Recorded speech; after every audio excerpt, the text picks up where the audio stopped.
est un mécanisme de défense par lequel vous repoussez inconsciemment les émotions conflictuelles, ou menaçantes, en compartimentant les sentiments afin de ne pas avoir à y faire face. Dans l'ombrelle des symptômes dissociatifs, il y en a deux qui aident à catégoriser l'expérience, le détachement dissociatif et la dissociation par compartimentage. La dissociation de détachement fait référence à la sensation de que vous avez été sorti de votre corps. La dissociation par cloisonnement fait référence au fait que votre esprit met de côté des moments ou des expériences pénibles, ce qui entraîne généralement une perte de mémoire. Ceci étant dit, voici 5 signes que vous pouvez être en train de vivre une dissociation. Numéro 1, la perte de mémoire. La perte de mémoire est un symptôme courant de la dissociation. Vous pouvez vous retrouver au travail ou à l'école, mais incapable de vous rappeler comment vous êtes arrivé là. La perte de mémoire est l'un des symptômes les plus rapides à identifier parce que c'est évident. La principale raison pour laquelle la perte de mémoire va de pair avec la dissociation est que votre cerveau ne peut pas gérer ce qui se passe, alors il passe en pilote automatique. La dissociation vous fait sortir de votre corps, il est donc difficile pour vous de vous souvenir ce qui se passe autour de vous si vous n'êtes pas là. Mais ces moments de dissociation ne se produisent pas toujours lorsque nous sommes effrayés ou en détresse, ils peuvent parfois se produire pendant que vous faites quelque chose. Numéro 2, la déréalisation. La déréalisation est un autre symptôme de la dissociation, elle ressemble parfois à un rêve où les choses sont incolores, ternes ou floues.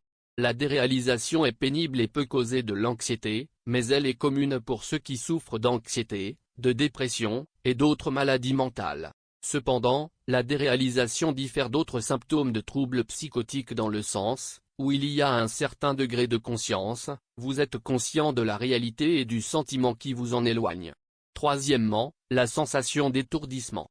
Il y a de nombreuses raisons pour lesquelles vous pouvez vous sentir étourdi, mais dans le contexte de la santé mentale, la dissociation peut être une cause. Quand l'étourdissement est associé avec un autre des symptômes mentionnés ci-dessus, alors la cause est très probablement la dissociation. Le système vestibulaire est un système sensoriel responsable de la conscience spatiale et du sens de l'équilibre, cependant, quand vous vous dissociez, vous n'êtes pas conscient de votre environnement.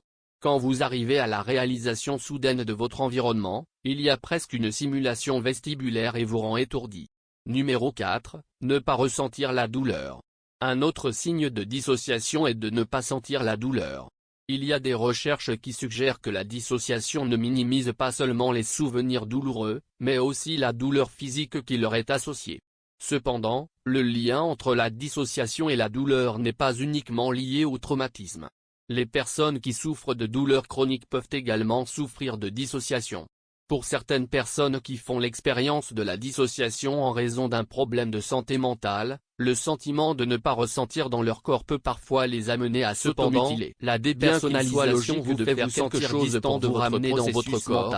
L'automutilation n'est pas la meilleure observateur de votre propre vie. La dépersonnalisation peut se produire avec d'autres symptômes de dissociation et la dépersonnalisation très similaire à la déréalisation dans le sens où vous avez l'impression de vous regarder. Certains cliniciens pensent qu'un stress extrême ou un traumatisme peuvent produire une dépersonnalisation. Alors, avez-vous des affinités avec l'un de ces signes? La dissociation peut être effrayante et, dans certains cas, intrusive. Ce n'est pas comme une maladie physique où un diagnostic et un traitement sont administrés par des examens, mais il y a des traitements, parmi lesquels, la psychothérapie, les médicaments, la thérapie familiale, et l'hypnose clinique.